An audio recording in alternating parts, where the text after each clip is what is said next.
Hello అండి, అందరికీ నమస్కారం. ఈరోజు మనం కారంపూడి వెంకట రామదాస్ గారు రచించిన గురు బ్రహ్మ అనే ఓ చక్కటి కథను విందాం. ఇక కథలోకి వెళ్దాం. ఒక ఎస్ఐ, మరో ఏఎస్ఐ, ఓ హెడ్ కానిస్టేబుల్, అరడజను మంది కానిస్టేబుల్స్ విధులు నిర్వర్తించే పోలీస్ స్టేషన్ అది. చుట్టూ ప్రహరీ గోడ కలిగిన ఓ పెద్ద ప్రాంగణంలో 200 గజాల స్టేషన్. వయోభారాన్ని లెక్క చేయక ఎండలో వచ్చిన రఘురాం ఆ స్టేషన్ వరండాలో ఉన్న బెంచి పైన కూలబడి బడలిక తీర్చుకున్నాడు. అక్కడ పోలీసులెవరూ అతడు ఆ వయసులో ఎంత కష్టపడి ఎందుకొచ్చాడా అని ఆరా తీసే ప్రయత్నం కూడా చేయలేదు. ఇంతలో ఏఎస్ఐ మురళి లోపల నుండి బయటకొచ్చి బెంచి మీద కూర్చుని ఉన్న రఘురాంని చూసి మళ్ళీ వచ్చాడు అని మనసులోనే అనుకుని పట్టించుకోకుండా వెళ్ళిపోబోయాడు. సార్, ఒక్కసారి నా మాట వినండి, నాకు న్యాయం చెయ్యండి అంటూ ఏఎస్ఐని బతిమాలుకున్నాడు రఘురాం. పెద్దాయనా, ఎన్నిసార్లు చెప్పాను ఇక్కడికి రావద్దని, వచ్చినా ఏ ఫలితం ఉండదని, అయినా వస్తూనే ఉన్నావు.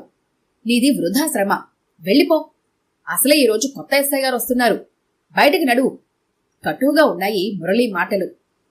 ఇంతలో లోపల హెడ్ కానిస్టేబుల్ అక్కడికొచ్చి రఘురాం జబ్బ పట్టుకుని, ఇన్స్పెక్టర్ గారు వెళ్ళిపోమని చెప్పారుగా, అర్థం కాలేదు? చెట్టు కింద కూర్చో, లేదా ఇంటికి పో, అంతేగాని ఇక్కడ వరండాలో మాత్రం ఉండకు అంటూ రఘురాంని అక్కడి నుండి ఆరు బయటకి నెట్టేశాడు. సూర్యుని కాంతి చుర్రున శిరస్సును తాకేసరికి తాళలేక లేని ఓపికను తెచ్చుకొని అక్కడున్న వేప చెట్టుకేసి అడుగులు వేశాడు రఘురాం. ఇంతలో ఓ 2 పోలీస్ వాహనాలు వేగంగా వచ్చి పోలీస్ స్టేషన్ ఆవరణలో ఆగాయి. మడత నలగని ఖాకీ డ్రెస్ ధరించిన ఓ మెరుపు తీగలాంటి అమ్మాయి జీపులోంచి కిందకి దిగింది. అక్కడి పోలీస్ స్టాఫ్ మొత్తం అటెన్షన్లో నిలబడి ఆ కొత్త ఎస్ఐకి సెల్యూట్ చేస్తూ స్వాగతం పలికారు. చిరునవ్వుతో థ్యాంక్స్ చెబుతూ స్టేషన్లోనికి అడుగుపెట్టింది ఆమె. ఈవిడే కొత్త ఎస్ఐ, పేరు గౌరీ, పెండ శాసనురాలు అంటూ కానిస్టేబుల్స్ తమలో తాము గుసగుసలాడుకుంటున్నారు. ఎస్ఐ వెనుకే నడిచిన ఏఎస్ఐ ఆమెకి పోలీస్ స్టేషన్ మొత్తం చూపిస్తూ, ఇది మీ సీటు అంటూ సెపరేట్ రూంలో ప్రత్యేకంగా ఉన్న టేబుల్, కుర్చీ చూపించాడు. ఆమె కూర్చోగానే ఏఎస్ఐ స్టాఫ్ ని ఒక్కొక్కరిని అక్కడికి పిలిచి అందర్నీ ఆమెకు పరిచయం చేశాడు. అలానే స్టాఫ్ కి ఈమె గౌరీ, ఎస్ఐగా ప్రమోషన్ మీద మన స్టేషన్కి వచ్చారు అంటూ పరిచయం చేశాడు. పోలీస్ స్టేషన్ మొత్తం నిశితంగా పరిశీలించింది ఆమె. కిళ్ళి మరకలతో పెచ్చులుడిపోయిన గోడలు, ఓడటానికి సిద్ధంగా ఉన్న పైకప్పు, ఫ్యానులు, రంగులూడిన ఊచలతో ఉన్న లాకప్ రూమ్లు, ఓ మూల స్టాండ్కి తుప్పు పట్టిన తుపాకీలు దిష్టిబొమ్మలా దర్శనమిచ్చాయి. ఆ స్టేషన్ దుస్థితి ఆమెకి అరగంటలోనే అర్థమైపోయింది. చూడండి మురళీ గారు, మన అండర్లో ఉన్న పెండింగ్ కేసుల ఫైల్స్ అన్ని నా టేబుల్ మీద ఉంచండి. అలాగే ఈ పోలీస్ భవనాన్ని ఆధునీకరించడానికి అవసరమయ్యే ప్రపోజల్ సిద్ధం చేయండి. ఎస్పీ గారితో మాట్లాడి వెంటనే నిధులు మంజూరు చేయించే బాధ్యత నాది. నెల తిరిగేసరికి ఈ స్టేషన్ రూపురేఖలు పూర్తిగా మారిపోవాలి అంది గౌరీ. వచ్చి రావడమే విధులలో తలదూర్చిన ఆమె తీరు చూసి ఈమె సామాన్యురాలు కాదు అనుకున్నారు అక్కడి స్టాఫ్. కాసేపు పిచ్చపాటి మాట్లాడిన స్టాఫ్ గౌరీ ఆజ్ఞపై వారి వారి సీట్లకు వెళ్లి ఎవరి పని వారు చూసుకోసాగారు. చెట్టు నీడలో నిలబడి కొత్త ఎస్ఐ కోసం పోలీసులు చేసిన హంగామంతా గమనించిన రఘురాం వారంతా లోపలికి వెళ్లిపోవడంతో మళ్లీ స్టేషన్ కేసు కదిలి అక్కడున్న బెంచీపై చతికిలబడ్డాడు. కొత్త ఎస్ఐని కలిసే అవకాశం కోసం ఆశగా ఎదురుచూశాడు. సుదీర్ఘంగా ఫైల్లో లీనమైన గౌరీ ఓ కేస్ డీటెయిల్స్ ని గంటలో స్టడీ చేసి రూమ్ నుండి బయటకొస్తూ, చూడండి మురళి గారు, నేను మన హెడ్ కానిస్టేబుల్ సైదుల్ని తీసుకుని ఓ అర్జెంట్ కేసు విషయమై బయటకెళ్తున్నాను. ఏదైనా అవసరమైతే నా మొబైల్కి కాల్ చేయండి అంటూ హెడ్ కానిస్టేబుల్ని వెంటబెట్టుకుని బయటకు నడిచింది. సైదులు ముందు నడవగా గౌరీ ఫైల్ చేతులు పట్టుకుని వరండా మీదుగా వడివడిగా నడుస్తూ తన వాహనం వైపు కదిలింది. కొత్త ఇన్స్పెక్టర్ బయటికి రావడం చూసిన రఘురాం అదే అదునుగా తన పక్క నుండి వెళ్తున్న గౌరిని ఉద్దేశించి, మేడం, అమ్మా అంటూ శక్తి కొద్దీ గట్టిగా పిలిచే ప్రయత్నం చేశాడు. కాని నీరసం కొద్దీ ఆ మాటలు అతడి నోటి నుండి బలంగా బయటపడలేదు. ఎవరో తనని పిలిచినట్టు అనిపించి ఒక్కసారి ఆగి వెనుతిరిగి చూసింది గౌరీ. బెంచీ మీద పెద్దాయన తనకేసే చూస్తున్నాడు. అప్పుడు నిశితంగా గమనించింది ఆయన్ని. ఏదో అనుమానంతో వెనుతిరిగి ఆ పెద్దాయనకేసి పడ్డాయి గౌరీ అడుగులు. ఇది గమనించిన హెడ్ కానిస్టేబుల్, మేడం, ఆయన మాటలు పట్టించుకోకండి, మనం వెళ్దాం పదండి అని, ఓ పెద్దాయనా, ఇక్కడికి రావద్దని నీకు చెప్పానా అంటూ రఘురాం కేసి గురుముతూ చూశాడు. ఆగు సైదులు అంటూ హెడ్ కానిస్టేబుల్ ని వారించింది గౌరీ. రఘురాంని సమీపించి యగాదిగా అతడి కేసి చూసింది. క్రమేపీ ఆమె మొహంలో ఆనందాశ్చర్యాలు తొణికిసలాడాయి. సార్, మీరు మీరు రఘురాం మాస్టర్ కదూ?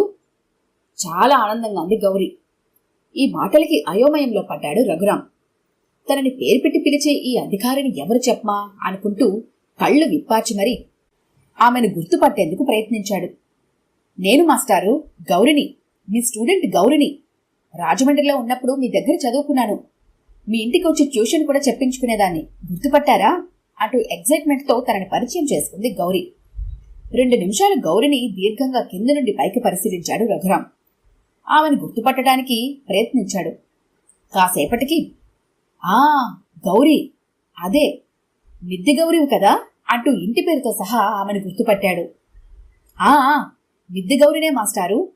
ఇన్ని సంవత్సరాలు గడిచినా నన్ను గుర్తుపెట్టుకున్నందుకు చాలా సంతోషంగా ఉంది మాస్టారు అంటూ వంగి రఘురాం పాదాలకి నమస్కరించింది గౌరీ.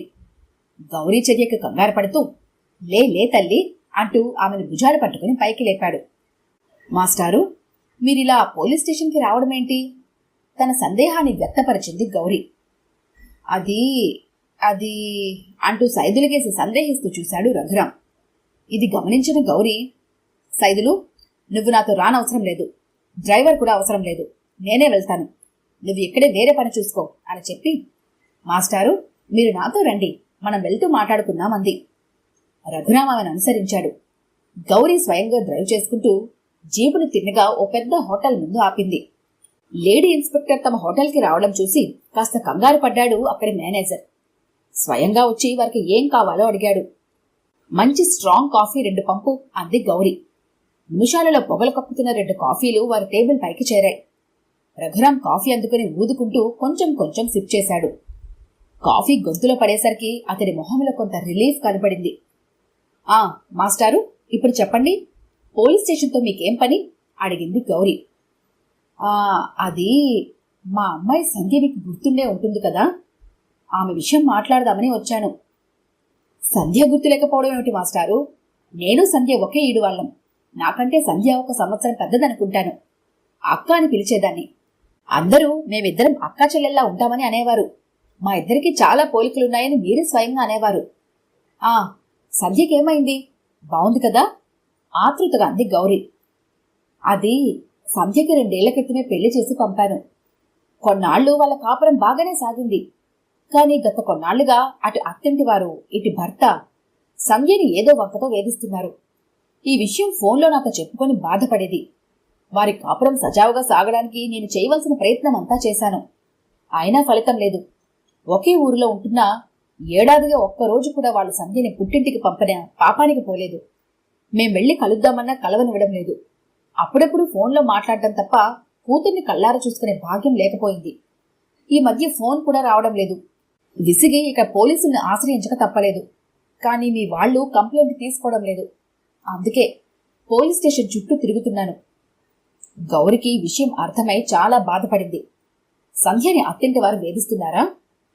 పాపం. అయినా తమ పోలీసులు కంప్లైంట్స్ ఎందుకు తీసుకోవడం లేదు? సంధ్య అత్తింటి వారు పరపతి గలవారా? చట్టాన్ని మేనేజ్ చేస్తున్నారా? అదే నిజమైతే తానుండగా అలా జరగనివ్వదు. ఈ కేసును పరిష్కరించి సంధ్యకి న్యాయం చేసి రఘురాం మాస్టార్కి మనశ్శాంతిని కలిగించాలని దృఢంగా నిశ్చయించుకుంది.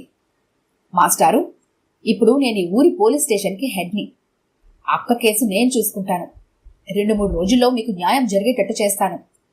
సంధ్య అడ్రస్ వివరాలు ఇవ్వండి. అలాగే మీ మొబైల్ నెంబర్ కూడా ఇవ్వండి అంది గౌరీ. రఘురాం సంధ్య ఉండే అడ్రస్ చెప్పగా నోట్ చేసుకుంది. అలాగే అతను చెప్పిన మొబైల్ నెంబర్ను తన ఫోన్లో గురు బ్రహ్మ అంటూ సేవ్ చేసుకుంది. తన నెంబర్ కూడా మాస్టార్కి ఇచ్చి ఏదైనా అవసరమైతే ఫోన్ చేయమంది. తరువాత మాస్టార్ని తన వాహనంలో ఆయన ఇంటి దగ్గర విడిచిపెట్టి వెంటనే సంధ్య విషయం ఏంటో చూద్దామని ముందుకు కదిలింది. సంధ్య ఉంటున్న ఇల్లు పట్టుకోవడం పెద్ద కష్టం కాలేదు గౌరికి. ఇల్లు చేరి కాలింగ్ బెల్ నొక్కింది. కాసేపటికి తలుపులు తెరుచుకుని ఓ వ్యక్తి బయటకొచ్చాడు. ఎదురుగా పోలీసును చూసి కాస్త కంగారు పడ్డాడు. సంధ్యని కలవడానికొచ్చాను, కాస్త పిలవండి. ఆమె స్నేహితురాలని చెప్పండి. ఇంతకీ సంధ్యకి మీరేమవుతారు అడిగింది గౌరీ ఆ వ్యక్తిని. సంధ్యని పిలవమనేసరికి గౌరి వైపు తొట్రపాటుగా చూశాడు ఆ వ్యక్తి. నా పేరు వినాయకరావు. నేను సంధ్యకి పినమామగారిని అవుతాను. అంటే సంధ్య మామగారి తమ్ముణ్ణి. మీకు సంధ్య గురించి తెలిసినట్టే లేదు. పూర్తిగా చెప్తాను వినండి అంటూ జరిగిందంతా పోసుగుచ్చినట్టు చెప్పాడు. వినాయకరావు చెప్పింది విన్న గౌరికి షాక్ తగిలింది. అలాంటిలాంటి షాక్ కాదు, మెదడంతా మొద్దుబారిపోయి ఏదో శూన్యం ఆమెను ఆవరించింది. ఒక్కసారిగా సత్తువు కోల్పోయినట్టుగా అనిపించింది. ఏం మాట్లాడాలో పాలుపోలేదు. శక్తిని కూడదీసుకుని లేచి నిశ్శబ్దంగా అక్కడి నుండి బయటపడింది. వెంటనే జీపుని పోలీస్ స్టేషన్ కేసి పోనిచ్చింది. మురళీగారు, ఇక్కడికి రోజు వస్తున్న రఘురాం మాస్టారు, అదే ఆ పెద్దాయన కేసు గురించి నేను విన్నది నిజమేనా? పోలీస్ స్టేషన్లో అడుగు పెడుతూనే ఏఎస్ఐ గారిని పిలిపించి తాను విన్నది వివరించి డైరెక్ట్గా ప్రశ్నించింది. అవును మేడం, మీరు విన్నది 100% నిజం. ఒక్క నిమిషం అంటూ షెల్ఫ్లో ఉన్న ఫైల్ని ఆమె టేబుల్ పైన ఉంచి, మేడం, ఈ ఫైల్ సంధ్య కేసుకు సంబంధించింది. చదివితే మీరు విన్నది నిజమేనని నిర్ధారణ చేసుకోవచ్చు అన్నాడు మురళి. మరొక్క క్షణం ఆలస్యం చేయకుండా ఆ ఫైల్ రిపోర్ట్ని చదివింది. అంతా గందరగోళంగా అనిపించింది. వెంటనే మాస్టారింటికి వెళ్లాలని నిర్ధారించుకుంది. రఘురాం ఇంటికి చేరుకుని గౌరీ కాలింగ్ బెల్ నొక్కింది. కాసేపటికి తలుపులు తెరుచుకుంది. ఎదురుగా తలుపు తెరిచిన ముత్తైదువును చూసి మాస్టారి భార్యగా గుర్తుపట్టింది. అమ్మా, మీరు సంధ్య తల్లి కనకమహాలక్ష్మి గారు కదూ అంటూ లోనికి అడుగుపెట్టింది. పోలీస్ ఇన్స్పెక్టర్ చూసి కాస్త కంగారు పడినా ఎక్కడో ఆమెను చూసినట్టు అనిపించింది ఆమెకి. నేను గౌరిని, చిన్నప్పుడు రాజమండ్రిలో మాస్టర్ దగ్గర చదువుకున్నాను. మీ ఇంట్లో మీ సంధ్యతో ఎంతో చనువుగా మెలిగేదాన్ని. మీరు సంధ్యతో పాటు నన్ను మీ కూతుర్లా చూసుకునేవారు అంది గౌరీ తనను తాను పరిచయం చేసుకుంటూ. ఆ, గౌరీవా, ఇంతకు ముందే నీతో పరిచయం ఉన్నట్టు నిన్ను చూడగానే అనిపించింది. ఎలా ఉన్నావు తల్లి? పోలీసు ఉద్యోగం చేస్తున్నావా అంటూ ఎన్నో ప్రశ్నలు వేసింది ఆమె. అవునమ్మా, ఇక్కడే ఎస్ఐగా ఈరోజే ఛార్జ్ తీసుకున్నాను. మాస్టర్ కోసం వచ్చాను. ఆయన ఉదయమే మా పోలీస్ స్టేషన్కొస్తే గుర్తుపట్టి పరిచయం చేసుకున్నాను. ఆ, మాస్టర్ ఎక్కడా? మాస్టర్ పెరట్లో మొక్కలకి నీళ్లు పోస్తూ కాలక్షేపం చేస్తున్నారు. వస్తారు, కూర్చోమ్మా అంటూ గౌరిని సోఫాలో కూర్చోమంది. పర్వాలేదు, ముఖ్యంగా మీతో మాట్లాడటానికే వచ్చాను అంది గౌరీ. ఆ తరువాత వారిద్దరి మధ్య సంధ్య విషయంలో చాలా సీరియస్ డిస్కషన్ జరిగింది. ఇంతలో, గౌరీ, నువ్వా? సంధ్య విషయం ఏమైనా తెలిసిందా? అది చెప్పడానికే వచ్చావా? ఆతృతగా అన్నాడు అప్పుడే అక్కడికొచ్చిన రఘురాం. ఆ పని మీదే ఉన్నాను మాస్టారు. మిమ్మల్ని కలిసాగా అమ్మని కూడా చూడాలనిపించి ఇలా వచ్చాను సమాధానమిచ్చింది గౌరీ. ముగ్గురు కాసేపు కబుర్లతో కాలక్షేపం చేశారు. తన రాక మాస్టారులో ఎంతో ప్రశాంతతను తెచ్చినట్టు గమనించింది గౌరీ. మర్నాడు పోలీస్ స్టేషన్కి రాగానే గౌరీ ముందుగా గమనించింది వరండాలో బెంచి మీద మాస్టారు కూర్చొని తన కోసం ఎదురు చూడటం. మాస్టారు, లోపల కూర్చోలేకపోయారా అంటూ పలకరించి, మీ పని మీదే ఉన్నాను, త్వరలోనే మీ సమస్య పరిష్కరిస్తాను, మీరు నిశ్చింతగా ఇంటికి వెళ్ళండి అని నచ్చచెప్పి ఆయన ఇంటికి పంపించింది. ఇలా 4-5 రోజులుగా గౌరీ స్టేషన్కి రాకముందే రఘురాం వచ్చి వరండాలో అదే బెంచిపైన కూర్చొని ఆమె కోసం ఎదురు చూడటం, గౌరీ ఆయనకి నచ్చచెప్పి పంపటం పరిపాటి అయిపోయింది. ఒక విషయం గౌరికి స్పష్టంగా అర్థమైంది. మాస్టారి సమస్య పూర్తిగా సమసిపోయే వరకు ఆయన స్టేషన్కి రాక మానరని. కానీ ఆమెకి మాస్టారి సమస్య ఎలా పరిష్కరించాలో పాలుపోలేదు. ఇక లాభం లేదనుకుని బాగా ఆలోచించి ఒక స్థిర నిర్ణయానికి వచ్చింది. ఆ రోజు ఆదివారం.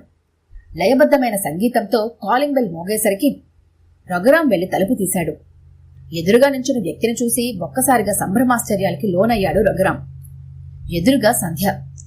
నుదుట గుండ్రని ఎర్రటి బొట్టు, కళ్లకి కాటుక, చేతి నిండా మట్టిగాజులు, కాలికి మెట్టెలు, జడలో పూలతో పట్టుచీర ధరించి మహాలక్ష్మిలా కలకలలాడిపోతూ ఎదురుగా నించున్న కూతుర్ని చూడటానికి అతనికి 2 కళ్ళు చాలలేదు. అమ్మా సంధ్య, నువ్వో తల్లి, ఎన్నాళ్ళకొచ్చావు? రామ్మా రా అంటూ హడావిడి చేశాడు రఘురాం. తిరిగి, కనకం ఇలా రా, ఎవరొచ్చారో చూడు అంటూ వంటింటికేసి కేకేశాడు. కనక మహాలక్ష్మి బయటకొస్తూ సంధ్యని చూసి ఆశ్చర్యపోయింది. అమ్మా సంధ్య, నువ్వా? ఇన్నాళ్టికి ఈ అమ్మ గుర్తొచ్చిందా అంటూ ఆమెను గుండెలకు హత్తుకుంది. ఇద్దరూ సంధ్యని లోపలికి తోడుకొని వచ్చారు. కనక మహాలక్ష్మి వేడివేడి ఫిల్టర్ కాఫీ తీసుకొచ్చి కూతురికిచ్చింది. సంధ్యకి చెరోవైపు కూర్చుని ముగ్గురు ముచ్చట్లో పడ్డారు.